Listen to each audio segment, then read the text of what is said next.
Was Charles Lindbergh an anti-Semite? Or was he one of the greatest men in American history? Lindbergh's life was complicated, eventful, and profoundly impactful, and changed the nature of media, fame, and aviation forever. Joining us today is Jonathan Rich, author of the newly released A Convenient Villain, which will be linked in the description below. Make sure to hit the like and subscribe button and comment your thoughts down below. Enjoy the episode. So it seems to me you've had quite a long and eventful career. You're a cardiologist, an engineer, and now you're a historian after the publication of this book here. Where do you find the time and the space within your own mind to venture into so many intellectual realms? So I was an engineer after I graduated from college before I went to medical school. So I have not been a practicing engineer for 20, 30 odd years. It comes in handy. I interrogate pacemakers and defibrillators. There's engineering involved in my job as a cardiologist, but I don't, I'm not an active engineer. So basically, I'm a cardiologist. I practice here in Maryland. And I found time to write a book. Well, I found the time, but during the pandemic, I had a lot of time to read, as we all did. Mm, And I read a book about Lindbergh. And I realized that since historians were not engineers and since historians were not cardiologists, mm, they did not appreciate the aviation advances he made towards the U.S. winning in World War II. And they did not appreciate his advances to medicine, that he co-invented the first cardiac perfusion pump, and he did a lot of work on high altitude aviation that the historian simply couldn't appreciate. So I took 3 years and I wrote a book because I didn't think anybody else would ever do it. mm. I didn't think there would ever be another aerospace engineer cardiologist who was Jewish who was willing to spend 3 years writing a book. And I figured if I didn't do it, nobody would do it. It's so funny. It's almost like you were the perfect man for the job. Engineer, cardiologist, and avid, I'm assuming history buff if you're picking up a Lindbergh book, and you're Jewish, which is just a perfect storm to write a book about Lindbergh. But I mean, what drew you to Lindbergh? Was it that you had that background in engineering and cardiology? Yes, the title of the book is A Convenient Villain. Um, as a Jewish American, I was very interested to read about his legacy as an anti Semite. How did he get this legacy? What did he do? And the deeper I got into it, the more I realized that he was not, in my opinion, an anti Semite any more than any of the other public figures of the 1930s. And that he was being blamed. He was a scapegoat for Mm, what happened to us. What happened to us, not he's not blamed for what happened to us in Europe, but he's blamed for the political paralysis and the failure of the United States to help the Jews of Europe. mm. And I felt that story needed to be told. I don't think we can learn from history unless we know who the real villains were. And I don't think he was it. And I wanted to get that message out. Now, if people want to believe he was an anti Semite, if it's that ingrained in their psyche, and believe me, I know because I've tried to get talks in synagogues, I've tried to get talks with Jewish organizations, and it's very, very difficult. It's very Wow. difficult because it's just ingrained. That's okay. I don't have any personal stake in this man's legacy. He's not related to me, and if people want to think he's an anti-Semite, he didn't care that people thought he was an anti-Semite. So why should I care? But I do want the truth out. I do want people to read it for themselves. I do want people to understand what happened, and I want people to think about what other people did, people in real positions of power, like Franklin Roosevelt. What did Right. he do for the Jews? What did he fail to do for the Jews? Yeah. And I think people need to understand that in some respects, blaming Lindbergh is taking blame away from Roosevelt. Mm. Yeah, that's a fascinating point. So you think he was almost used as an excuse or, like you said, scapegoat in order to have sort of an attitude of apathy or of non-action towards Jews following World War II? So what happened? You have to understand a little bit about Lindbergh and then a little bit about the Jews. And so let me give you the background. Yeah, Charles Lindbergh was born in 1902, and he became the world's most famous man in 1927. And throughout the 1930s, he was a very important figure in American politics, but he had not chosen to enter a political arena. He was just Mm, giving testimony, and he was visiting Nazi Germany, and he was on this intelligence mission for the US military, and he went to the Soviet Union, did the same thing.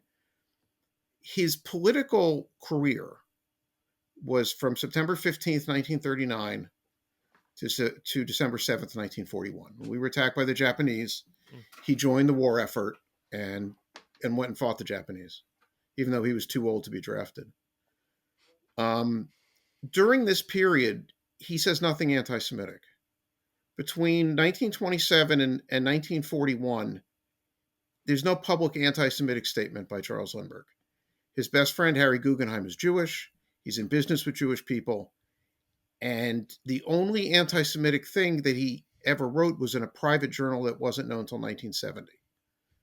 So how does this man who spent all of this time never saying anything, he talked about the Jews, but only in positive statements, how did he become the iconic anti-Semite? hmm, This is an era when 15 million Americans were listening to Charles Coughlin on the radio spouting anti-Semitism. The governor of Oklahoma, a man named William Murray, said that blacks had redeeming qualities, but Jews didn't have any redeeming qualities. Walt Disney, Harry Truman, Eleanor Roosevelt, Franklin Roosevelt, they all said anti-Semitic things. mhm. Lindbergh didn't.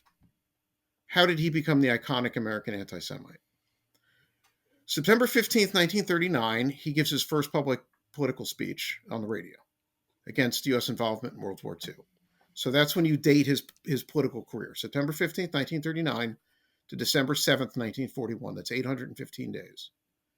He does not mention the Jews until September 11th, 1941. That's 87 days before we entered World War II. So 90% of his political advocacy included no mention of the Jews. And if anybody's going to write to me and argue with me, a convenientvillain@gmail.com, Mm. find me somebody who called him an anti-Semite prior to September 11th, 1941. Find me a newspaper article, find me a radio broadcast, find me somebody. Don't pick up some quote somewhere and say this is about the Jews. Because if the people at the time didn't think it was about the Jews, then I don't think it's about the Jews. If there's no record of anybody calling him an anti-Semite before September 11th, 1941, it's because nobody did. On September 11th, 1941, he gave a speech in Des Moines, Iowa, which discussed the Jewish role in the United States entering World War II. And that's where he got the label. It was that single speech in a 74-year lifespan that gave him this legacy as being the iconic American anti-Semite. So we can talk about the speech, about what he said in the speech, but before we get there, we have to talk a little bit about the Mhm. Jews of my grandparents' generation and where they came from. And the truth is they were very insecure. They were insecure. Most of them were immigrants. The ones who weren't immigrants, like my grandparents, were the children of immigrants. They were insecure about their place in America. They were insecure that they were real Americans. And Eleanor Roosevelt said they weren't real Americans, and Franklin Roosevelt said they weren't real Americans. And then my parents' generation had a state of Israel, but it was before the Six-Day War. So before the Six-Day War, there was still a lot of insecurity. But the Six-Day War in 1967 changed Jewish mentality. We were no longer insecure. We were no longer questioning our identity as Americans. So since I was born in 1963, I never questioned my identity as an American. I was never insecure about being Jewish. I never felt that I didn't have the right of every other American. And so when you look at that speech, the question you have to ask yourself is, did Lindbergh say something anti-Semitic? Or were the Jews of his era insecure and heard something anti-Semitic? Mm. And that's really the point that I try to get out in my book.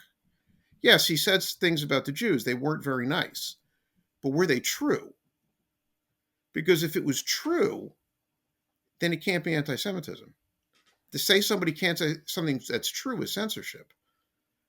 And a lot of historians say, yes, what Lindbergh said was true. Winston Groom is one, if people want to question me. Page 299 of his book, The Aviators.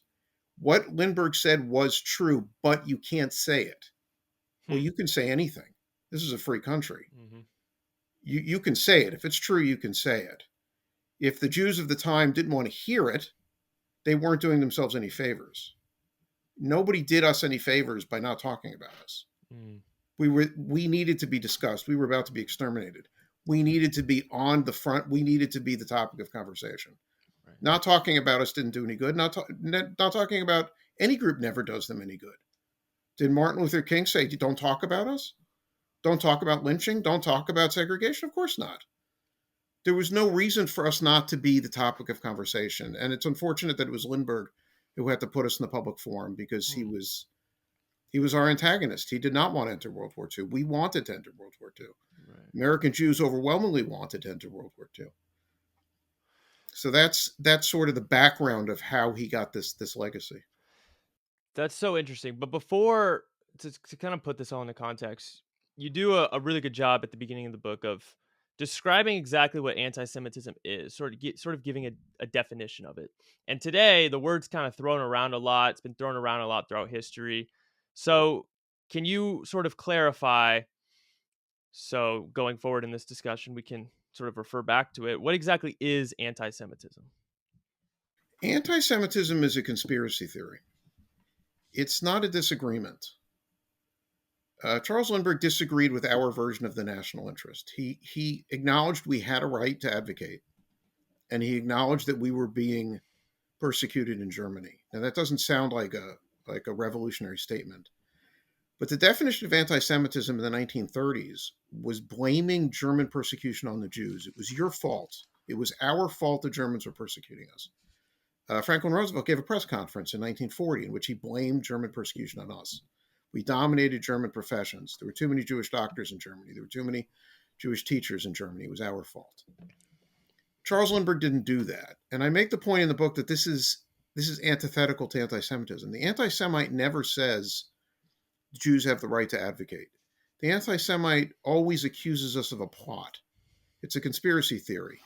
We're trying to control the non-Jewish world. We're trying to take something from the non-Jewish world.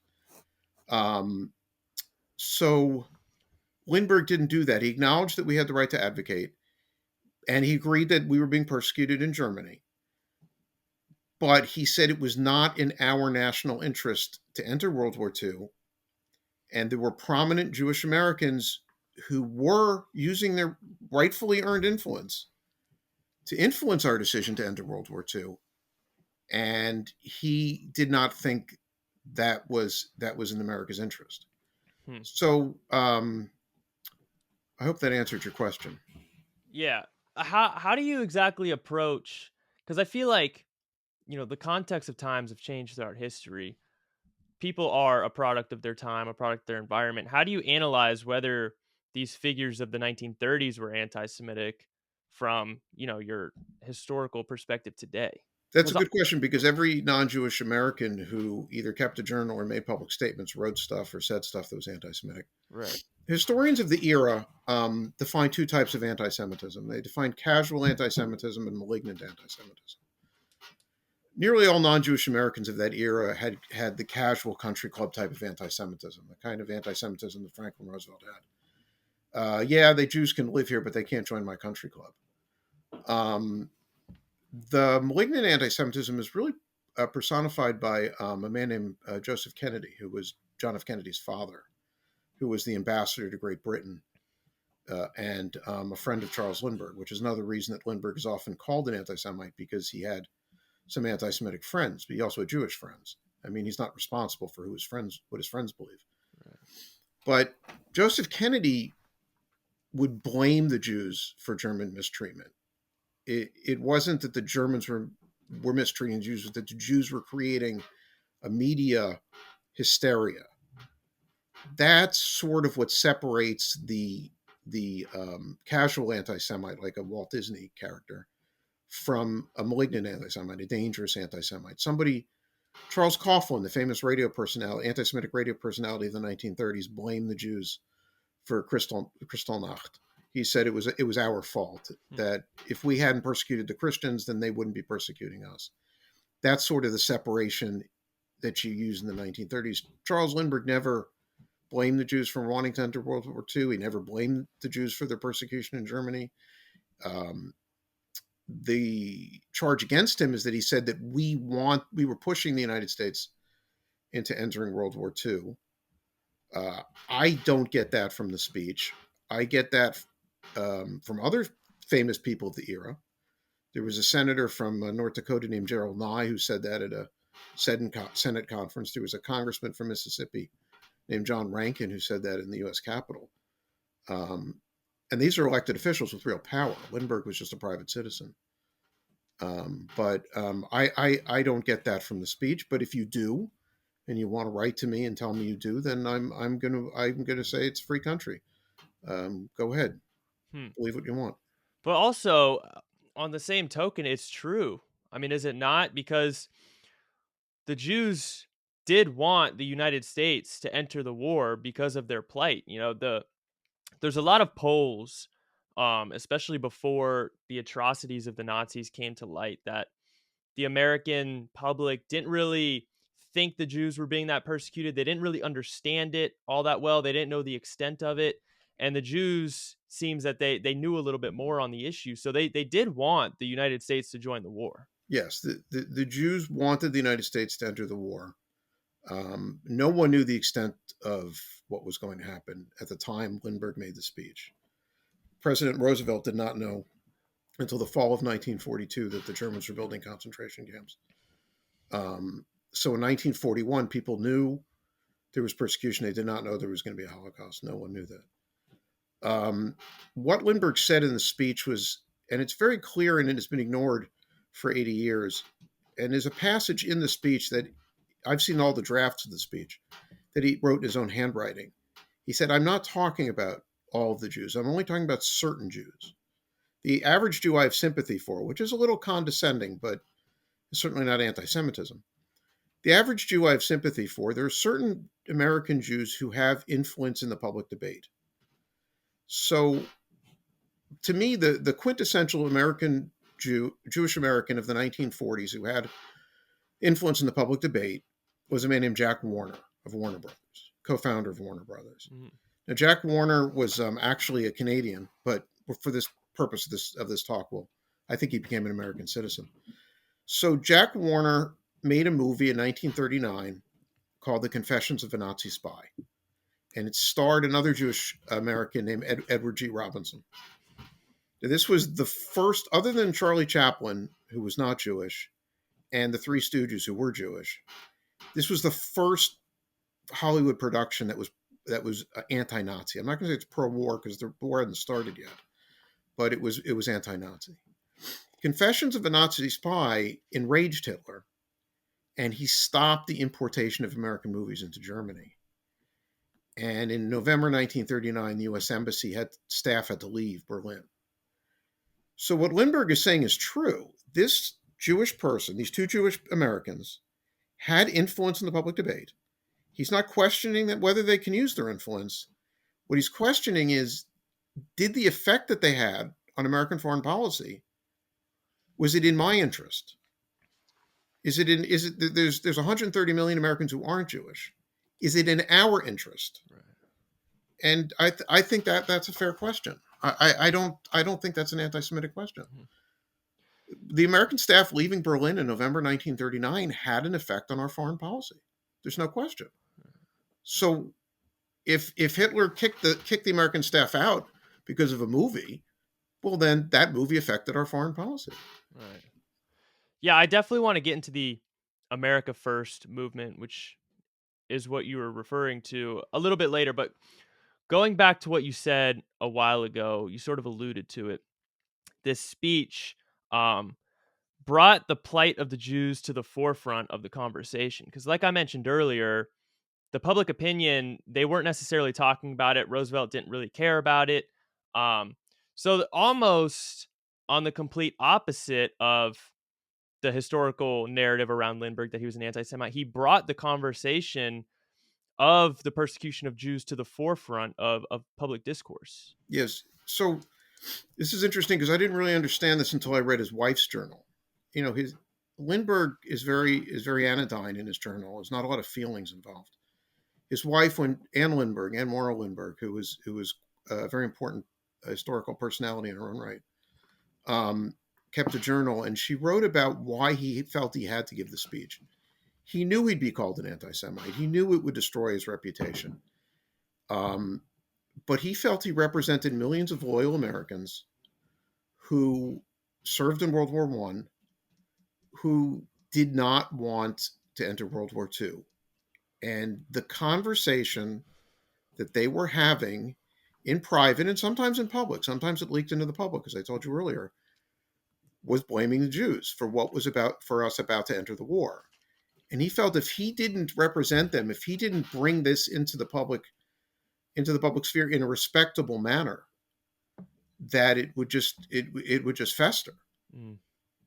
Um, so that was his motivation for giving the speech. He in the speech, there's a draft of the speech where he writes, "Tomorrow morning, the newspapers are going to say Lindbergh attacks the Jews. It's much easier to call me a name than it is to read what I or listen to what I say." Right. And he was right. Nobody today reads the speech and tries to figure out what he was saying. They just decided he's an anti-Semite, and they don't want to hear. They Hmm. certainly don't want to hear from me. Wow. This really goes to a quote that I really loved from your book. I think it's so true in so many aspects of history. It's always true, and this sort of goes back to what you were saying earlier about you wanting to speak in synagogues and things of that nature. And you've been rebuffed. And the quote is, "Constantly repeating allegations makes them an accepted truth." And I think that always reigns true. We see it so often.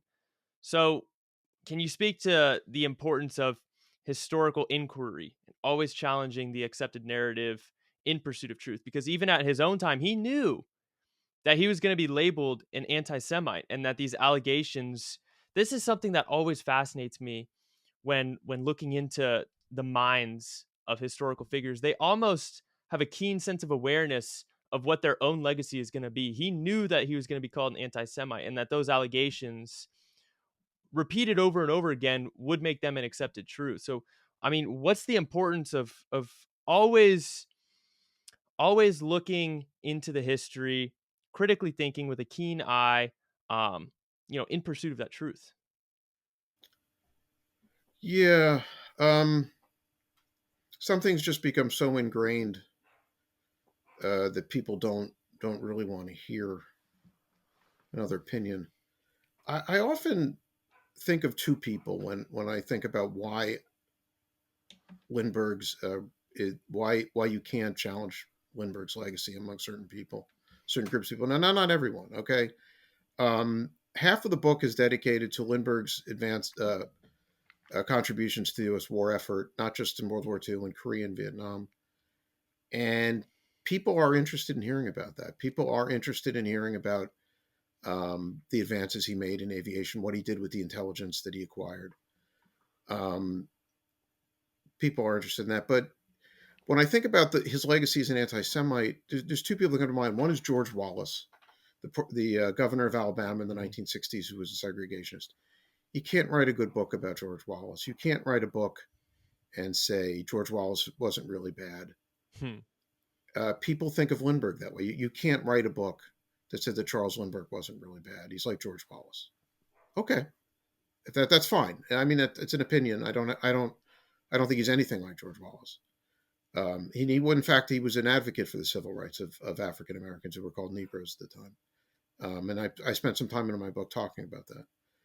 Another character I think about is George Patton. Now, George Patton may have Mm. been our greatest general. He was a rabid anti-Semite, and his anti-Semitism really hurt the Jews. Lindbergh's, I don't really think, did. Patton was the one who liberated those concentration camps. He was now responsible for thousands of starving, sick Jews, and he resented it. He resented having to take care of them. It's one thing to say, I can't feed these people. I've got my own soldiers I have to feed. That's okay. I mean, I would have accepted that. But if you read what Patton wrote about his responsibility for concentration camp survivors, It's pretty awful. Hmm. But nobody says you can't write a good book about George Patton. They made this movie about him with George C. Scott that Yeah. I think won Academy Awards. Yeah. He was an American hero because he did make a contribution to U.S. security. He did help win World War II. Hmm. I consider Lindbergh to be more in that vein. That yes, okay, he did. You know, he was a complicated man. He wasn't a perfect man. He was not a very nice man. I mean, if you read accounts of his life, which I do not want to talk about, and I don't talk about in my book, he did some not very nice things in his personal life, but that doesn't change his legacy in towards winning World War II. And I make a point in my book. Why would a Jewish guy like me write a book about Charles Lindbergh? A positive book, a complimentary book about Charles Lindbergh. Why would I do it? Hmm. Because my great uncle Joseph Capel survived World War II. He won the Silver Star and the Distinguished Flying Cross as a pilot in a B 24. And I don't think he would have survived the war without Charles Lindbergh. I think his advances to aviation, including flying B 24s off the assembly line and not designing, but testing the mask that my great uncle wore at altitudes that were unheard of. He took that mask up to 48,000 feet. No airplane in World War II got anywhere near 48,000 feet. Just because that's what you do when you test something. As an engineer, I know that. When you test something, you test it at 1.5 times safety, 2.5 times the critical safety value. He was a professional. If he's going to test this mask, if American pilots are going to wear this mask in combat, he's going to take it to 48,000 feet, although they'll never get above 34,000 feet with the mask on. Hmm. And I respect him for that. I respect him for the courage that he showed and the bravery that he showed. And he fought in combat. He fought the Japanese in combat. He was a remarkable man. He may have been the most remarkable man of the 20th century. Yeah. And I mean, think about it. Who else can you name who was the most famous man in the world? Flew across the Atlantic Ocean in 1927. No one knew who he was in a single engine plane. Had to stay awake for 60 hours. Right. Then contributes to the expansion of commercial aviation. Then becomes perhaps the greatest spy in American history. Goes to Germany, writes all these intelligence reports. Then on his own dime, he did all this. He didn't ever ask the U.S. government to reimburse him for any of this. Visited every manufacturer of American munitions in the 1930s, sat down with their engineers, explained how to make the engines, explained what the capacity was, then convinced the American president to give hundreds of millions of dollars. You can add a zero for today's dollars to build these weapons. These factories had capacity to build enough airplanes to fight World War II when we entered World War II. Yeah. Right? So in December 1941, they could turn out 1,000 engines a month. How could they do that? How could they have had the capacity, the people and the personnel and the equipment to turn out that many engines when we didn't even know we were going to enter the war? Well, because Charles Lindbergh was going around encouraging military preparation, encouraging these factories to expand, and it's all in my book. I mean, I've documented it in my book, and I don't think that anybody documented it prior to me. Hmm. I mean, there are libraries written about Charles Lindbergh, and these intelligence reports were public record. I found them in books that were out of print, but they were not in an archive buried somewhere. I mean, they were available. They could have been found. Historians could have reported on these intelligence reports. They didn't, Hmm. and in some respects, it was just hatred of Lindbergh, but in other respects, it was just lack of appreciation for the topic. Hmm. That there was just a lack of appreciation for the advances that he made, and I felt like if I didn't document it, nobody else would. I think there's such a strong case to be made that he quite possibly was the greatest man of the 20th century. Just in terms of his contributions to things you just mentioned, the fact that he was the most famous man in the world, the fact that he was really the first major international celebrity, because he kind of came about at a time of a perfect storm of these technological advancements in media, the fact that information could travel around the globe simultaneously. It was this perfect storm that created really the first modern celebrity. That was Charles Lindbergh. Yes, he the first movie tone news reel that had sound was his takeoff from Roosevelt Field on Yeah. Long Island. on May 20th, 1927. It was just a coincidence that Right. was the first movie tone reel that had sound. Mm. Um, and I don't. He just certainly didn't anticipate that he was going to become famous. He crossed into France on the night of May 21st, 1927, and he had two thoughts in his mind. One is that he was early and nobody was going to be at the airport when he landed, and the other was that he didn't have a visa to enter France. At that time, he needed a visa. He'd never thought about it that he was going to have to get a visa. He landed. There were 150,000 people at the airport waiting for him. In fact, he couldn't find the airport because there were so many car lights that from the air it just looked like a miasma of lights. He was expecting a black field because that's what airfields looked like at night in the 1920s. Yeah. It took him. He had to circle 3 times before he could land because he couldn't find the airfield. Um, so yeah, he became like the world's first celebrity. Then his child was kidnapped in 1932, and then there was a trial in 1934 and an execution in a trial, a verdict in 1935 and an execution in 1936, which made him a figure of pity. But to the press, it was a free for all. It was a Yeah. circus of harassment and violations of his personal liberties. Yeah. That convinced him to move his family to Europe to get away from the American press. And then when he's in Europe, the U.S. military attaché in Berlin, Truman Smith, invites him to go to Germany, and the Nazis were glad to have him. And I get a lot of comments about how he was a propaganda coup for the Germans, and he absolutely was a propaganda coup for the Germans. They used him to bestow credibility on themselves. They used him to show the world a better face of Germany. But if you're going to be a spy, if you're going to get intelligence, sometimes you have to be used. The question is, at what point do you stop being used? And you could argue that he waited too long. I don't think he did, but it's a legitimate argument that he waited too long and he let the Germans use him for too long. Yeah. I think you're touching on such an important point that needs to be applied um, in general. People need to analyze historical figures with nuance because these people aren't black and white. History isn't black and white. And I think we see people fall victim to this a lot, especially with the founding fathers, people like Lindbergh. Nobody's perfect. Everyone has flaws, but that doesn't necessarily take away from someone's greatness. Yes, yes. People are complicated, and they can do great things, and then they can do you know bad things too. And I don't think in my book that I sugarcoat anything. I would have no reason to. I have no attachment to him. I have no Mhm. allegiance to him. I have no reason to sugarcoat anything he did. One of the early book reviews I got complimented the book on putting myself in an era that I didn't experience, of trying as hard as I could to understand the people of that era, what they went through, and what they lived through. I spent a lot of time. I've got two uncles in their 90s. I spent a lot of time talking to them about their childhood, about what it was like to be Jewish in America in the 1930s.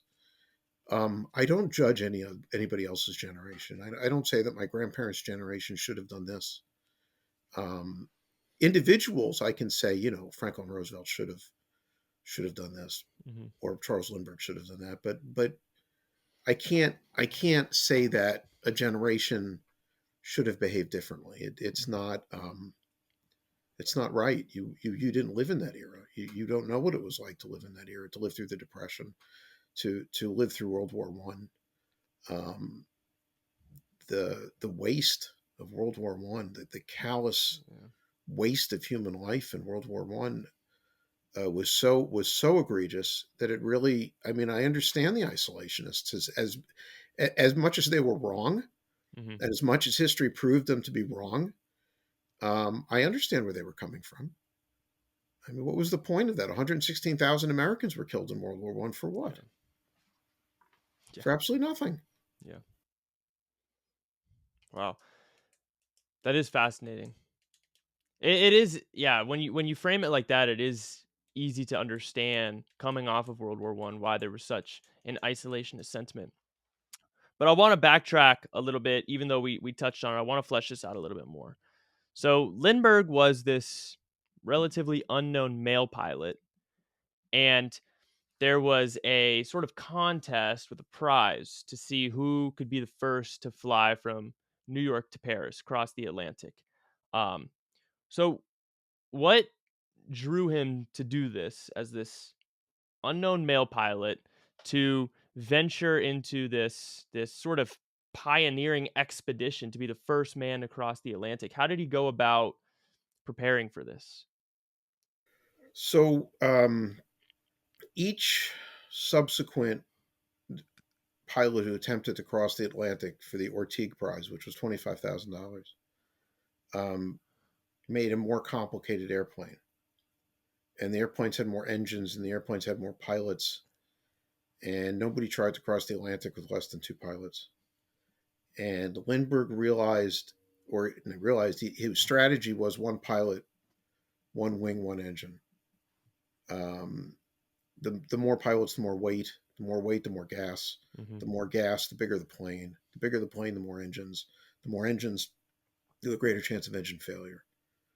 So he raised $10,000 and had an airplane built in San Diego, and and then flew the plane back to New York City and waited till the primitive weather reports of the era said the North Atlantic was clear, and then he himself flew 60 something hours across the Atlantic Ocean about 120 miles an hour. Over a night, he did not sleep because he had to rotate the gas tanks every 15 minutes, where the plane would have become unbalanced. Um, and the most remarkable thing about that flight that I learned recently was there's a device in an airplane called an artificial horizon. So the artificial horizon tells the pilot where he is in relation to the horizon. Am I banking left? Am I banking right? The artificial horizon wasn't invented until 1929. So in 1927, Lindbergh did not have one. The only way he knew what his relationship was to the Earth was visually. Yeah. Now he had a gas tank in front of him, so he had to look through a periscope to see in front of the airplane. And then, of course, it was night. And how did he keep the plane, going straight and not turning? How did he know his position in space? That to me is remarkable. That he was able to do that with no sleep for 60 hours, no co-pilot. Plus, do what humans have to do. He had to eat, he had to drink, he had to do the things that humans have to do, and rotate the gas tanks. And he had a handheld compass and some road maps to figure out where he was. Um, and often he thought he was sleeping. He wasn't sure he was awake for a good part of the flight. That is extraordinary. I mean, yeah, because imagine it's 1927. It's pitch. You're over the Atlantic in the middle of the night. It's pitch black. You have no sort of technology to tell you your whereabouts. So you're literally flying in the dark. I mean, how do you know you're not flying directly into the water? Like you really have no sense of direction. A couple of times, the spray of the ocean woke him up. He got so close to the ocean that the spray woke him up. Um, that to me is, I mean, the book isn't about the flight. The book is, I mean, I talk about the flight. You read the part about the flight, but because you can't understand Charles Lindbergh without understanding Yeah. that. Um, but it was that and the kidnapping are two of the most remarkable events in the 20th century. That he was in the middle of both of them Yeah. um, is really mind blowing. It is. And going almost 60 hours with no sleep. I believe there was he said he was seeing mirages. He even said that ghosts had visited him in the cockpit. But when I was a resident, I was awake for that length of time, and it's almost surreal. I remember my face going numb from being up for so long that I could no longer feel my face. Like I don't know that how many of the people watching this have been awake for 60 straight hours before. Um, it's inconceivable to me that you could fly an airplane. I know. I had supervision. I was a resident, but I had supervision. I mean, there were nurses, there were people checking on me. He was by himself over an ocean. Yeah, So it is something that's unappreciated when people think about that flight, yeah, to stay awake for that length of time, yeah. and still function correctly, still be able to land an airplane. And under such primitive conditions, because these airplanes are very primitive. They don't have His modern cockpit technology. his cockpit looked very similar to your car's cockpit. I mean, there was not much more dials and levers. I mean, you've all seen the inside of a conventional cockpit.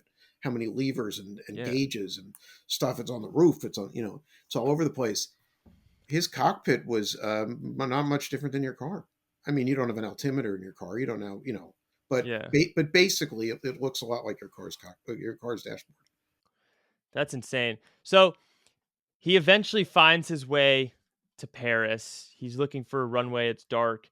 He thinks there's no one's going to be there. He's early. 150,000 people show up. What's the reception that he gets when he lands in Paris? Does he get rejected because he didn't have a visa?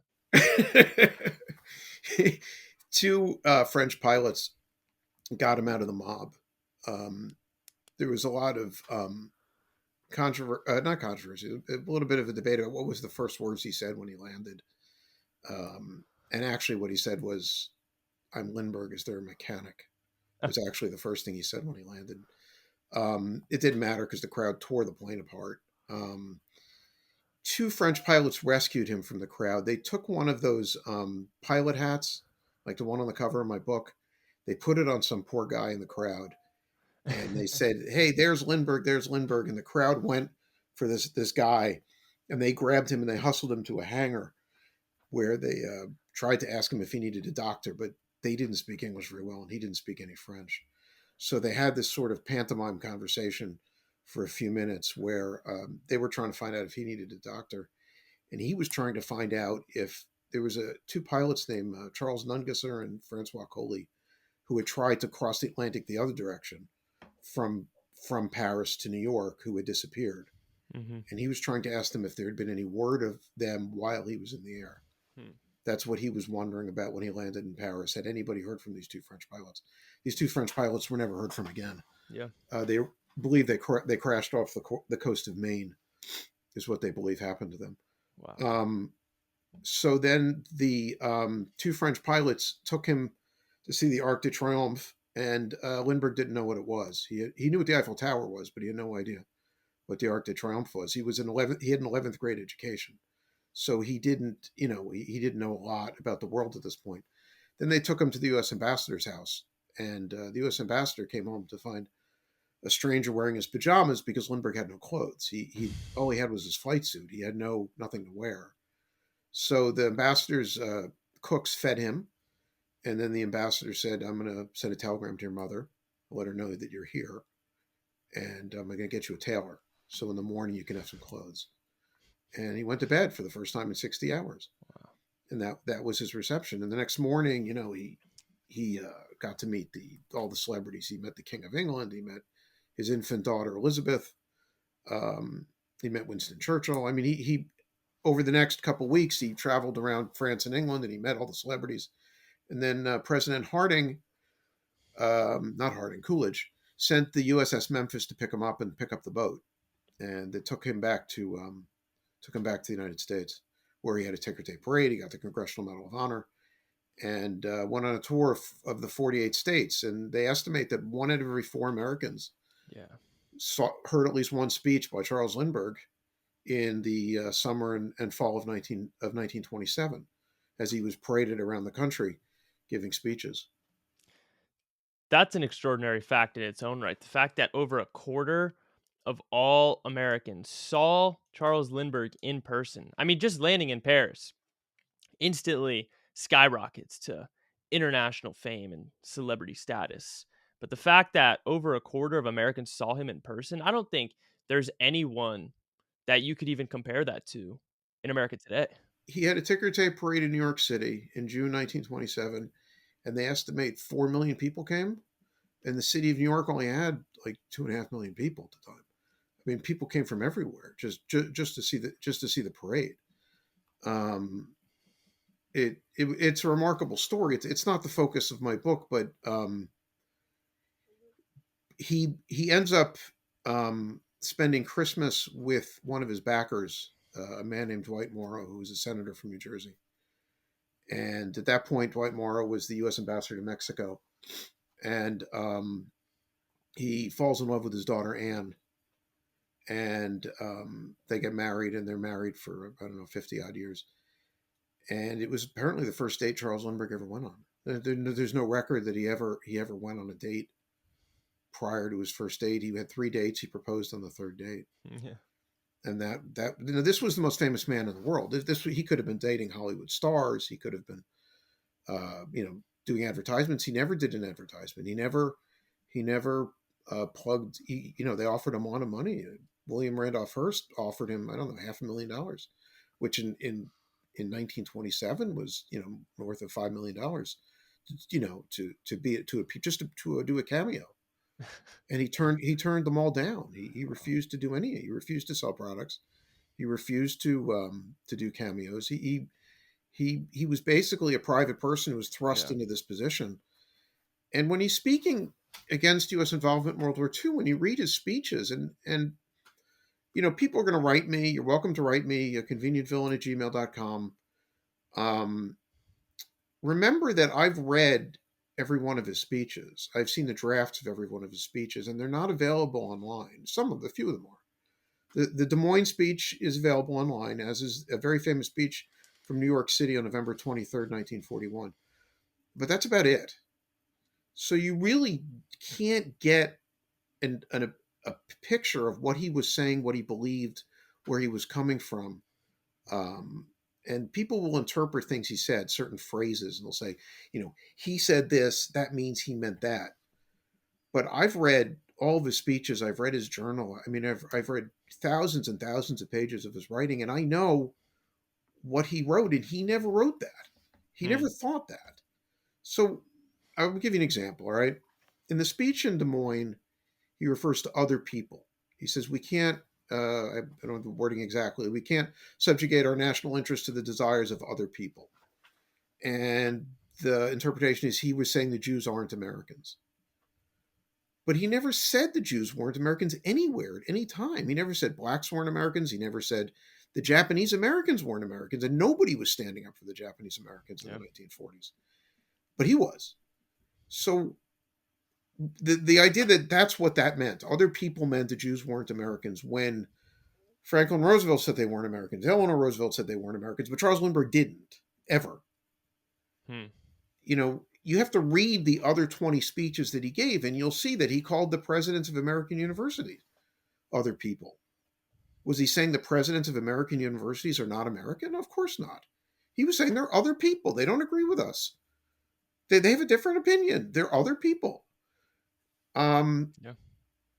so I think if you want to condemn somebody, then you really need to know what they were saying, where they were coming from, what their point was, what they were trying to say. And if you still think he's an anti-Semite, you know, free country, good. Yeah. Pretty much. But this mass media, like you said, Lindbergh was a very private person, meets a very private woman. They get married after 3, 4 dates. But this mass, I mean, there's no precedent for this ever. This mass media attention, this celebrity status. So he's really the guinea pig here. He's thrust into this. And I believe this mass media attention is what drove him to move to Europe because life in America was unbearable. They blamed both he and his wife separately in their journals blamed the press for Charles Jr.'s Yeah. kidnapping and murder. I think that's fair. But I mean, he moves to Europe, and then this is where sort of the beginning of the controversy begins because I think he's living in England and then France, and then he visits Nazi Germany. Was this out of his own doing? Was this a request by the U.S. government? What's the story behind this First visit thing to you Nazi need to Germany? know is that when Bruno Richard Hauptmann gets condemned to death, they started threatening his surviving son. He had a son named John Lindbergh, who he died in 2021. He just died recently. Um, Charles Lindbergh starts to get threats against his other son. and this he will not accept it. He will not live in the United States. After what he went through with his oldest son, now they're threatening his second son. Yeah. So he packs up. He and his wife pack up. They get on a ship. They leave all under secrecy. Nobody knows about this. Mm. And the New York Times knew, but promised him they wouldn't report it till he was already at sea. And they take a ship. They land in Liverpool on Christmas Eve, 1935. So he's in Europe from December 31st, 1935 to April 7th, 1939, I believe. I believe that's the term in Europe. So he gets to England, they get home, and they're very happy because nobody's bothering them. Mm. In the 1930s, there were no laws about press harassment. Somebody could put a camera right in front of your door. There was nothing you could do about it. They could come on your lawn and put a camera right in front of your door. And it was intolerable. He tried to move to this house in Hopewell, New Jersey to get away from it, and they still found him, and they still kidnapped his kid out of that house. So he's in Europe, and a French airplane manufacturer invites him to visit a factory. One of the Paris newspapers writes an article, and Truman Smith's wife, she's the U.S. ambassador, not the ambassador, he's the military attaché at the embassy in Berlin, sees this article, gives it to her husband, and says, "You've been trying to figure out what the Nazis are doing with their aircraft. Here's your chance. Have Lindbergh find out for you." Mm. So in May 1936, Truman Smith writes a letter to Charles Lindbergh. Now, this is crucial because I have a copy of this letter. Okay. Wow. You can read biographies of Lindbergh by very famous people who will claim that the argument that Lindbergh was an intelligence asset was invented later. You can read biographies about Lindbergh that will tell you that in the 1950s, Lindbergh's defenders invented this story. I have a Mm. letter. It's got the letterhead of the U.S. Embassy in Berlin from Truman Smith to Charles Lindbergh saying, "Please come to Germany and look at their airplanes. We know they're doing something. We don't know exactly what they're doing. Here's what we need to know." And on page 3 of that letter is a list of exactly what the U.S. Embassy in Berlin wanted to know.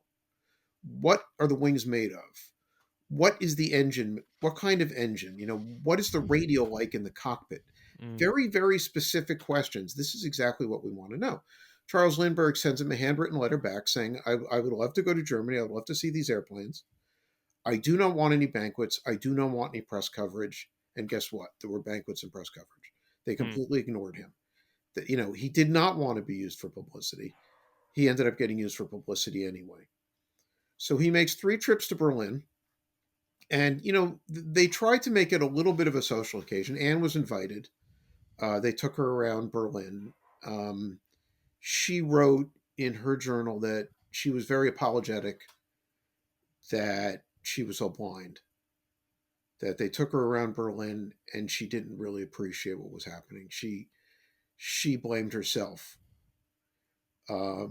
He was taken to military facilities. He was taken to Air Force bases, and he was taken to see things that no non-German, maybe an Italian, but no non-Axis person had ever seen before. He was taken to scientific laboratories where they were working on rockets. He was taken to see how they trained their pilots. He was allowed to fly airplanes that no American had ever flown. Mm. And he compiled all of this into intelligence reports, and these intelligence reports are public record. You got to go on eBay. You got to find the books. They're old. They're out of print, but there's no excuse that historians will tell you that this is all made up, because these are public records, that these intelligence reports. So that he did that 3 times. He went to Germany 3 times. He was invited to go a 4th time, but on November 9th, 1938 was Kristallnacht, Mm. and he refused to go. Wow. Because he said, I will not seem to show support for the Nazi government. He had never supported he had never said he supported the Nazi government. He never gave a public speech. I mean, he appeared to be supporting the Nazi government because they were taking pictures of him with Hermann Goering. Yeah. but he never said it. He gave one speech in Germany in 1936 at a luncheon, and he said to the Germans, he said, "You're going to start a war." He said, I see what you're doing." He said it nicer than that. He said, "I see what you're doing, and this is going to start a war." And um, journalists at the time who were very famous, who would be his severest critics in 1941 and 1940, applauded him for saying it. That's the only public statement he made on those 3 trips to Germany. So he had never supported Nazi Germany. But after Kristallnacht, he said, "I will not seem to support Nazi Germany. I won't even go there." Um, and there was a 4th trip planned, and a man by the name of General Hap Arnold, we didn't have an Air Force yet. The Air Force wasn't formed till June of 1941. He was the chief of the U.S. Army Air Corps, which was the Yeah. equivalent to the Air Force at the time. He was going to go on the trip, and Lindbergh canceled it. He said, "I won't go now. I won't go after Kristallnacht." And Mm. this is something that's almost completely unknown. I found it in the memoirs of Truman Smith, who was the attaché who was arranging these trips. And he says it. He says, look, Lindbergh abhorred anti-Semitism. He did not, want to show the Germans that he supported them. Now, what I'm going to get in response to this is a discussion of the medal. So Hermann Goering gave Lindbergh a medal, and that's the 2 things people know. But if they know anything about Lindbergh and his Yeah. anti-Semitism, those are the 2 things they know. They know, one, that he got a medal from Hermann Goering, and two, that he gave the speech in Des Moines, Iowa. Those are the 2 things they know, and that's great. I'm glad they know that. Yeah. Um, but Charles Lindbergh didn't speak German. He was at a banquet, and they gave a speech in German, and they handed him a medal, and he didn't know he was going to get it, and he did what he always did. He was very gracious. This is the way he behaved when he was in the Soviet Union. They gave him medals in the Soviet Union, and he was gracious, and he took them.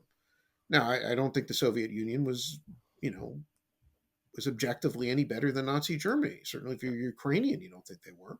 No. Then the Soviet Union starved 77 million Ukrainians to death. I don't think that. And Lindbergh's argument for the rest of his life was, well, why that medal? Why not all the other medals I got? Everybody gave me medals. I never kept any of them. I gave them all to a museum. So he goes to these 3 visits. He gets used for propaganda. He gets this reputation that he's a Nazi sympathizer. Um, but he never publicly comes out in support of Nazi Germany. And the only um, public statement that Lindbergh makes in the 1930s about the Jews is in a letter to his best friend, Harry Guggenheim, in which he says, "I don't support what the Germans are doing. I don't support what the Germans are doing to the Jews." Nobody knows this. Nobody wants to know this. Nobody's interested in objectively analyzing his legacy. It's too baked in. Hmm. Um, but I don't think that's right. I think warts and all, truth, good side, bad side. I think it should all be out there, and people should know who he was and what he did. Right. The fact that he didn't go for a 4th trip after Kristallnacht, I mean, that's just another pillar of defense, um, that he wasn't anti-Semitic or even sympathetic towards the persecution of Jews. And then these medals. I mean, yeah, you're a world-renowned celebrity, a pioneer of aviation. Those sorts of human achievements sort of transcend ideology. You can kind of see that a couple times throughout history. Everyone probably wanted to meet Charles Lindbergh. Anyone who had any level of interest in aviation wanted to meet, congratulate, and praise him. So I mean, these medals, like you phrase it very well. I mean, he's sitting here. He's a very humble, shy guy. Gets handed a medal after a speech in a language he doesn't understand. What's he going to do? Refuse it and in front of There all are these many Germans? examples in American history of famous Americans that were handed medals, and they all did what Lindbergh did. None of them Yeah, made a speech and threw the medal at their hosts right. and said, how dare you give me a medal? Nobody in diplomacy does that. Yeah, That's not the way foreign. I mean, it's hindsight, and it would be great if they did it, but nobody does it. And in his case, if he had done that, not only would he have lost the opportunity to collect intelligence, some of the intelligence he collected after the medal was crucial yeah. to the war effort. But he might have been blamed for the collapse of the Munich Agreement. He might have been blamed for World War II if he had done something like that. Right. And even at that point, the war hadn't started yet. From his perspective, um, these are some guys with some really questionable, probably evil views, a really questionable, weird government, but they got some really cool aviation. They're showing me around. They're being friendly to me. They're gonna give me a medal. You know, he doesn't have the historical hindsight that these are some of the most The evil date people in the world who the started the date most is critical. destructive Okay? conflict. Your viewers need to know the date, October 18th, 1938. Why is that critical? Because September 30th, 1938 was the Munich Agreement. The Munich Agreement gave Hitler the Sudetenland in exchange for a pledge there would not be any more territorial demands. So on September 30th, 1938, there's peace. Okay? Hitler has agreed there will be peace. October 18th, 1938, if Lindbergh turns down that medal, maybe the Munich Accords collapse. November 9th, 1938 is Kristallnacht. Now everybody knows that Hitler's lying. Yeah. Okay, everybody knows not only that the Munich Agreement didn't mean anything, but that there will not be an effort made in good faith to let the Jews out of Germany. Prior to Kristallnacht, as bad as it was for the Jews, the position of the United States foreign policy was that we will reach an agreement with Hitler and he will let the Jews go. Okay. Lindbergh is following U.S. foreign policy on October 18th, 1938, when he gets that medal. Mhm. Okay. He can't, it's not his job. It's the ambassador's job. It's the Secretary of State's job. It's the president's job to step in and say, no, you can't give this to him. He can't turn it down. If he turns it down, it completely flies in the face of everything the U.S. Right. government is trying to do. Yeah, like you mentioned earlier, diplomacy is a very fine line that you have to toe. It's, you know, there's some sensitive egos on the world stage. You can't sort of do stuff like that. But I mean, he gets unprecedented access to these factories, aviation aircraft, and training, all this sort of stuff.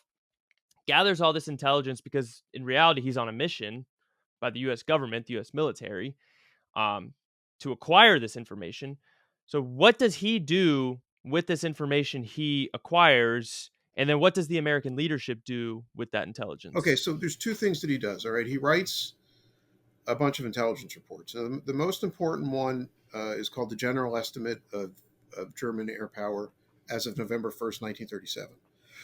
This is a 5 page intelligence document, which I have, and he goes over every factory that they have, the production capacity of the factories, every airbase that the Germans have, how many planes they have, how many pilots they have, how many backup planes they have, where they get their fuel. He goes through in exquisite detail how the Luftwaffe is structured, how it functions, and what airplanes they're making, how fast they go, what their range is. So this is a comprehensive document that is unparalleled in the history of American espionage. That any American could ever get this detailed information on a future enemy is remarkable. Uh, then there's some other intelligence reports, including from the third visit. He flies the ME 109, the premier German fighter plane. He sees the Ju 88, which is a combination bomber fighter, which was a remarkable advanced airplane for its era. It was much more advanced than anything in the world. And there are separate intelligence reports written for those airplanes. On March 15th, 1939, Hitler seizes the rest of Czechoslovakia. He breaks the Munich Agreement. Everybody knows there's going to be a war. Lindbergh goes home. He takes his family and he goes back to the United States. So he arrives in the United. He leaves on April 7th, 1939. It takes about a week or so to get across the Atlantic Ocean. He gets across the Atlantic. He lands in April 1939. Immediately, he goes to see the Secretary of War. He goes to see President Roosevelt. He talks to Congress. He talks to NACA, which is the predecessor of NASA, National Aviation. He talks about rockets. And everywhere he goes, there's money allocated. He says, we need money for this. We need money for that. And President Roosevelt allocates, I think, something on the order of $400 million, which is $4 billion in today's dollars, which is a reversal. Throughout the Great Depression, we've been cutting our allocations to the military, and now suddenly Lindbergh returns from Europe. Now we're giving money to the military. Mm. But the most important thing he does, more important than meeting Roosevelt, more important than the Secretary of War, is he goes to the individual manufacturers of weapons on his own dime. Never gets reimbursed, never asks to be reimbursed. So in his journal, he says, the first place I'm going to go, not that they're going to take me, but that I'm going to go on my own, is an engine manufacturer in Indianapolis called the Allison Motor Corporation. Why did he pick them? You know, there was all these manufacturers much, much larger than Allison, because Allison made the only liquid cooled engine, and the liquid cooled engine was on the ME 109. And he knew that you can't make a new manufacturer. You can't just, if they're the only producers of liquid cooled engines in the United States, they will have to be the manufacturer that's going to make the engines that are going to fight World War II, because you can't create something from scratch. We don't have enough time to do that. We have to be ready. So he goes to this factory, he meets the chief engineer, and he goes to see their factory, and it's too small.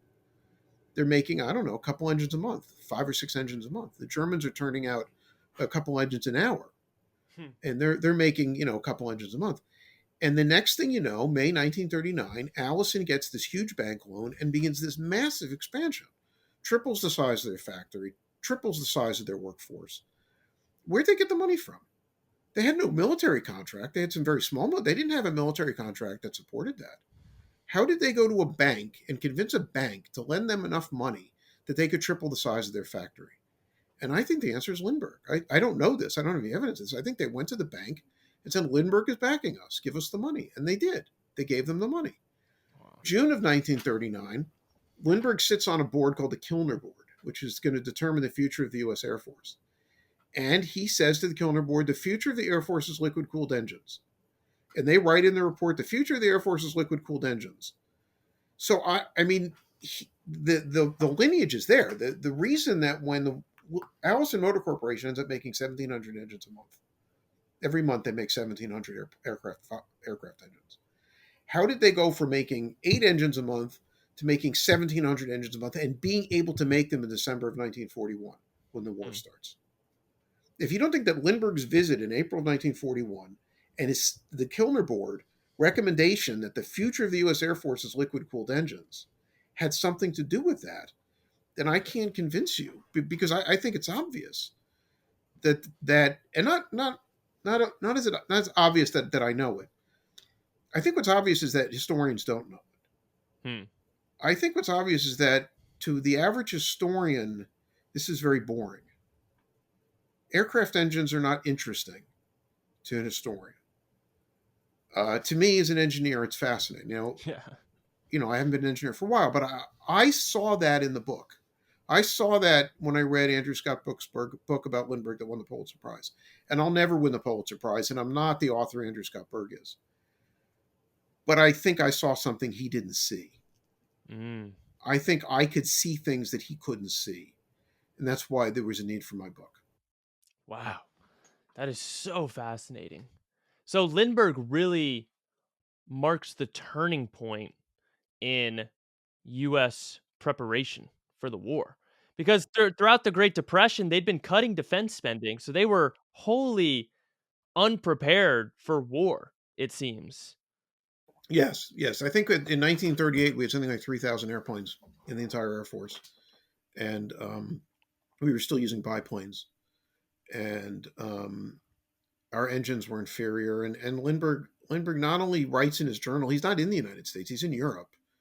And he's writing in his journal, not only are our engines inferior, we don't have the capacity to make them. Now, he hadn't seen these factories. He was in Europe, but he knew the capacity of American factories was too small. In 1939, January 1939, is the first congressional budget hearings about World War II, where they're going to allocate the money.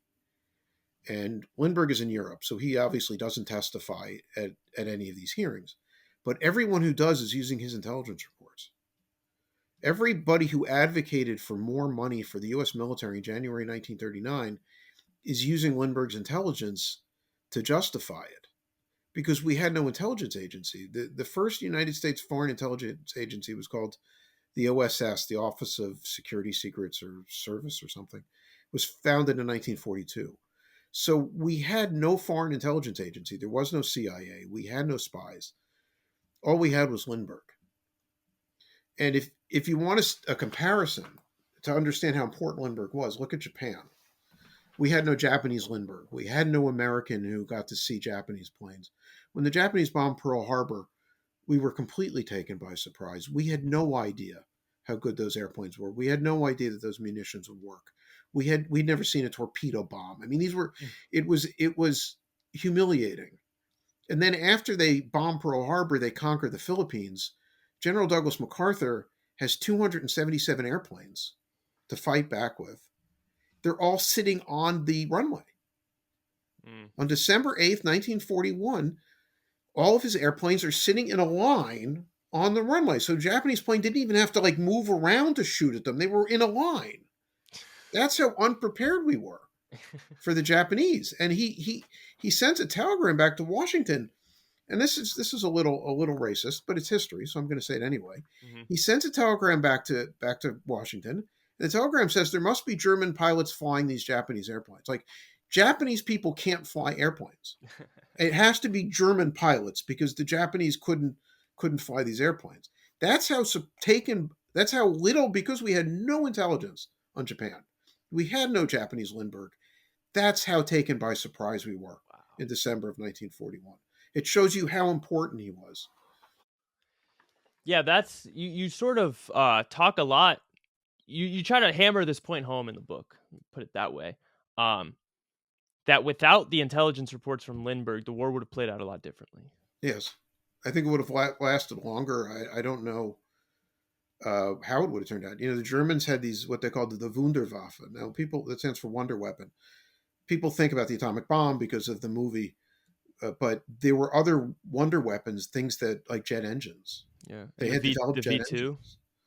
Um, the ballistic missiles. They were developing ballistic missiles. I mean, they were developing weapons that would dominate the battlefields for the next half century. They ran out of time. Hmm. They just got beaten before they could deploy them. If the war had lasted another year and Hitler had jet airplanes, I don't know that we would have won the war. Yeah, and you think about D-Day and the opening up of the Western Front. If we hadn't been at least starting to prepare prior to World War II and been, really ramping up preparation because of those intelligence reports, who knows how long that could have been delayed if that could have ever happened. Um, it would have been much more difficult to defeat the Nazis for sure. And the Japanese could have wiped the floor with us. Yeah, well, they did for a while. Yeah. I mean, yeah. So anyway, that's the book. That's the premise of the book. The only thing we haven't talked about is his medical advances, um, which it's like as if that wasn't enough. Wait, there's more. I mean, there's Right. Well, I do want to linger. I want to go back to the America First movement because he comes back to United States, tells Roosevelt, Secretary of War, you need to ramp up war production. You're unprepared. But then goes out on the trail and gives speeches against U.S. intervention in the war. So what is because he then becomes known for leading this America First movement, which he didn't really found, just sort of becomes the figurehead of it. So what's sort of the thought process there? Because he wants to ramp up war production, urges everyone to do so, and then advocates for non-intervention. yes. He gets this from his father. So his father was named Charles August Lindbergh. He was a U.S. congressman during World War One who opposed U.S. entry into World War One, and he watched his father be destroyed. First, he lost his congressional seat. Then Woodrow Wilson had him arrested under the Sedition Act, and then he dies a couple years later of a brain tumor. And he takes this philosophy of we don't get involved in European wars.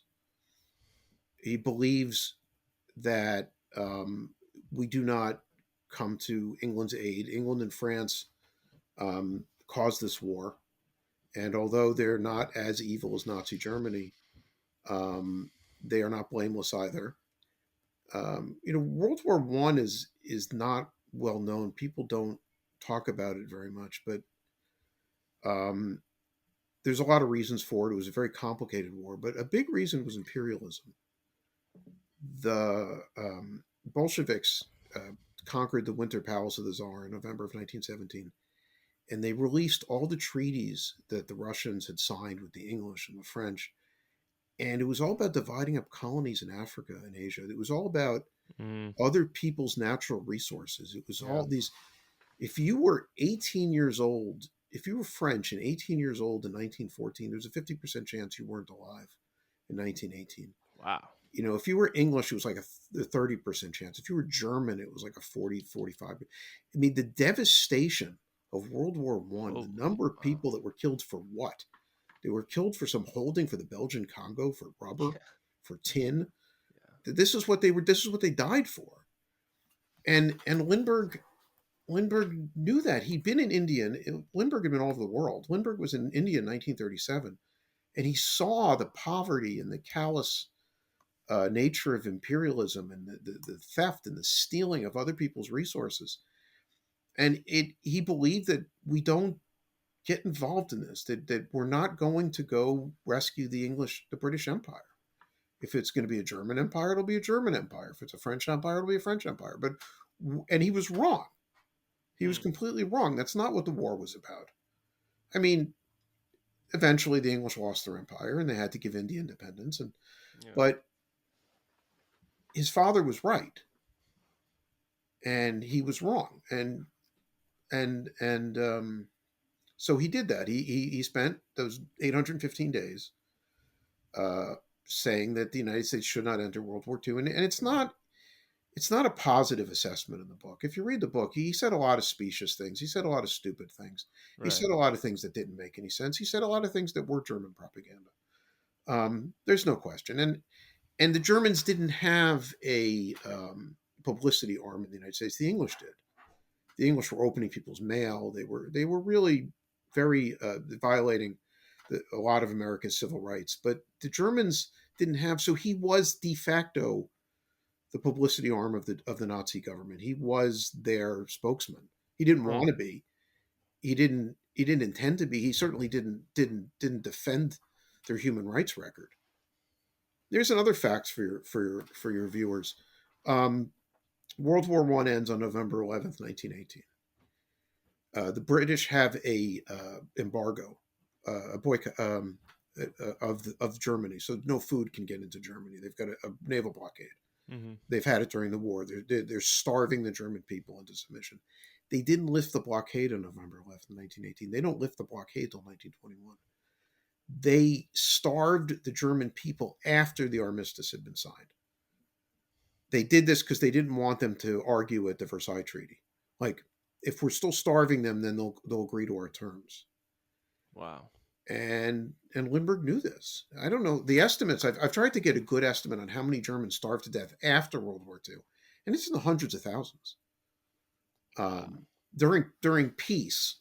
And this is the stuff that Lindbergh knew, and this is the stuff that he blamed the English for. He said, "Why did the Nazis rise to power? Because you were starving Germans after World War One Mm, ended. That's why the Nazis rose to power. We're not going to come defend you now. We're not going to sacrifice our children again." yeah. Wow, that's fascinating. I mean, even though sort of from our modern day historical perspective, we know that he was wrong, he has a lot of valid points. And British imperialism was brutal. He has very valid criticisms in that regard. Um, And it was benign compared to the French and the Dutch and the Belgians. yeah. Uh, Wow. these countries in World War One that everybody, the Belgians, in World War One. The Belgians have been raping Congo for for Yeah. for, for decades. I What they mean, did in the Congo was barbaric. yeah, I think 10 million Congolese died. In 10 million died, and there's no museum to them anywhere in the Yeah. world. Yeah, what they would do is they had rubber quotas, so the people of Congo had to produce rubber, and if they didn't meet the quota, they'd chop off their hand. It's insane. So yeah, imperialism If they ran away, wasn't exactly a nice they just took business. their wives until they came back. Yeah, Who knows what they did to their wives while they were in captivity. I mean, yeah, this was Belgian, the poor Belgians of mhm, World War One. This is what they'd been doing yeah, for decades. And if you go to Belgium and you see all those lovely palaces and all those lovely, museums and mhm, stuff, where do you think the money came from to build that stuff? They stole it from Africa. yeah, And this Lindbergh was this is what he was thinking about. and when he Wow. was opposing U.S. entry into World War II, and it wasn't relevant in terms of Nazism or the Yeah. Japanese. It wasn't relevant, but this is where he was coming from. It wasn't anti-Semitism. It wasn't Nazi sympathy. It was hatred of the Soviet Union and abhorrence of imperialism that Yeah. that drove him, that motivated him. Yeah, it's easy to understand sort of his positions when you look at it through that context. But I mean, he did once Japan attacked Pearl Harbor, he did actually want to get involved with the war. Yes, he did. He said, "My country's at war. I will do whatever I can to help us win." President Roosevelt didn't want him anywhere near anything because he hated him. Yeah. Um, Henry Ford gave him a job as a test pilot. People say Lindbergh was an anti-Semite because he was friends with Henry Ford. Henry Ford gave him a job when no one would give him a job. Henry Ford was not intimidated by Franklin Roosevelt because he owned all the factories and he knew that he was going to have to make the weapons, and Mhm. he didn't care whether Roosevelt liked Lindbergh or didn't like Lindbergh. He thought Lindbergh made a good test pilot. So the greatest aviator in American history was test flying airplanes because there was nothing else for him to do. Hmm. And that's how we ended up testing the mask that my uncle wore in combat in that position. And then he eventually gets to go to Japan and fight the Japanese Wow. Why didn't FDR like him? because What's the story there? he was his antagonist. He was his opponent. He was the only man in America who could have potentially defeated Franklin Roosevelt in an election Mm, if he had wanted to be president. He didn't want to be a politician. He didn't want to be in the public eye at all. But he felt he had no choice. Uh, he did not want to run for president. If he had run for president, he may have defeated Franklin. He was yeah. as popular as Franklin Roosevelt, and Roosevelt was a very good politician. He was a very canny politician, and he knew Yes, he he knew that was. Lindbergh potentially represented defeat for him, and so Yeah. he wouldn't give Lindbergh any platform to potentially run against him. Hmm. Yeah, I'm not really the biggest fan of FDR sort of for those reasons. He was very elitist. And I actually last weekend I went to Hyde Park and actually visited the FDR Oh, what a Presidential great Library museum! What a on great pres museum! on President's Day. I didn't actually get to go in the house because of Oh, that's too ti bad. time constrictions, but I didn't really care all too much. I did want to see the presidential library though. But I learned this. My aunt told me this. I don't know exactly if it's true, but she's a historian, so I'm gonna assume it's true. But she said that FDR, he won 4 elections, pretty much almost 4 landslides. He never actually carried his own county that he was from because the people from his county knew him personally and knew that he was just this elitist, asshole. I don't know if that's true. Roosevelt was a great president.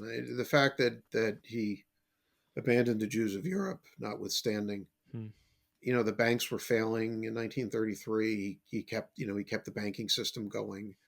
You know, he the people were starving in 1933, and there was grain piling up because nobody would buy it. The price was Yeah. too low, and he distributed it.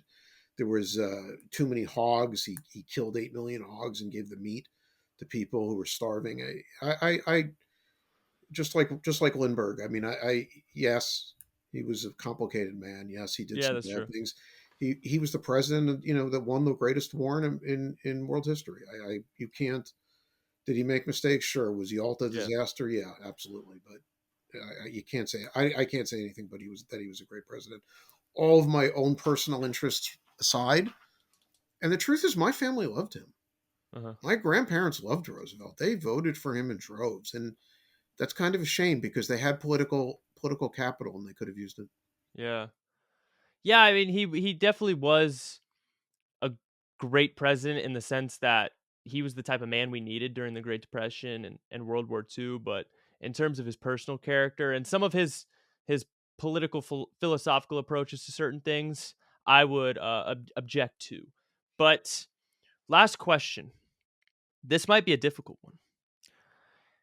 If you could sit down with Charles Lindbergh, maybe have dinner with him, what would you want to ask him? What would you say? What would you want to talk about? Um, it was interesting because after I wrote the book, some of his grandchildren contacted me and they told me what he was like. Hmm. And remember, this was what he was like as an old man. and he may have been very different as an old man than he was as a young man.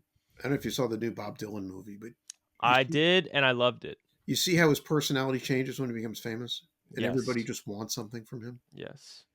Um, that's Lindbergh. And people just wanted things from him, and he became his life became very transactional, Hmm. and he became very Bitter. he became not a nice person. So I don't know that I really want to have dinner with Charles Lindbergh. I don't really want him to think I want something from him. Um, he had enough Jewish friends in his life that he was friendly with. He had business partners who were Jewish. Sometimes it went badly. He didn't act like an anti-Semite. If you're an anti-Semite and you go into business with a Jewish person and you lose money, then you lash out at them, and he didn't do that. In Hmm. 1955, he sells his screenplay, The Spirit of St. Louis, to a Jewish movie producer named Billy Wilder. And why did he pick Billy Wilder? Because Billy Wilder made Stalag 17 and Lindbergh liked it, so he picked him. And they spent 6 months together. He makes the movie. The movie's a commercial flop. It's a disaster. Yep. Lindbergh never says anything bad about Billy Wilder. The rest of his life, he does. He only thing he ever says is, "I thought it was a good movie." Hmm. I think he would be a very matter of fact if he knew I didn't want anything. We were Right. friends. Under ideal conditions, it's Right, just right. you We were two. friends. Maybe it's a young Yeah. Charles Lindbergh. Right. What would I ask him? I don't know. I don't know. I think I would just let him talk. I would want to hear what he thought of Nazi Germany. What he really thought was. I mean, he went to visit a concentration camp on his own time in June of 1945, and he writes in his journal how horrified he was and how he had to see it with his own eyes. He paid his own way to get there. He had to see it with his own senses, and it's as close as he ever came to admitting he was wrong. He Hmm. never admitted he was wrong ever, but it was as close as he ever came. And I think I'd like to ask him about that. Yeah. I think I'd like to ask him what it was like to visit Nazi Germany in 1938, and then what it was like to go back and see a concentration camp in 1945. No judgment. I'm not being judgmental. I'm Right. not Right. blaming you. You didn't Yeah. know. Nobody knew. Yeah. Exactly. Just tell me what that was like. That's it. That's what I would ask him. No, that's interesting. That's good. I like asking that question. I know it's a difficult question. I always like asking it, but when I was in New York this past weekend for President's Day, the main uh objective of my agenda, my itinerary was I went and visited George Washington's headquarters because it was in Newburgh, New York, which is about 30 minutes away from Hyde Park. And George Washington's headquarters from the war, the one that he stayed at the longest, is there. And for President's Day over that weekend, they have birthday celebrations, and they have a man who portrays George Washington, sort of an actor, and he's one of the best, supposedly, like in the country, one of the best George Washington actor portrayers. And he's got perfectly the same uniform, same everything. He's tall. He's got this commanding voice. So we're all kind of in the museum hanging out, waiting for him to come out. We're going to cut birthday cake, do all this. And he walks out. And mind you, I know I'm at a museum right now and this is an actor, but he was so convincing and so real that it was almost jarring. It was like I was in the presence of George Washington. And I was honestly, I have this podcast. I love history. I ask questions, a lot. And I talk about history a lot. I was speechless. I was like dumbstruck because he was so convincing. And he gives a speech after we sing happy birthday, and it's in this 18th century style. It's got this deep commanding voice. And I didn't know what to say. It was like I literally didn't know what to ask him. I was speechless for a while until I almost got my wits about me. So now I understand, after that experience, that question is much more difficult. Well, it's a convenient villain at convenientvillain.com. You can contact me at convenientvillain at gmail.com. It's on Amazon. It's on barnesandnoble.com. If you're interested, let me know what you think. I'm interested to hear what people think. I will. I'll make sure to leave those down in the description links, and I'll put your email down there too in case anyone wants to reach out. But John, thank you so much. This was a wonderful conversation. Thank you for shedding light on this enigmatic and very interesting figure in American You know, history. I'm going to end with a compliment. I go do book signings. I meet people your age. A lot of them don't know who he was. Never heard the name. Even people who want to be pilots sometimes tell me they've never heard of him. Wow. Your depth of historical knowledge is very good. Well, thank you. I It's because of people like you who produce this fantastic work, these fantastic books for me to read. Thank you.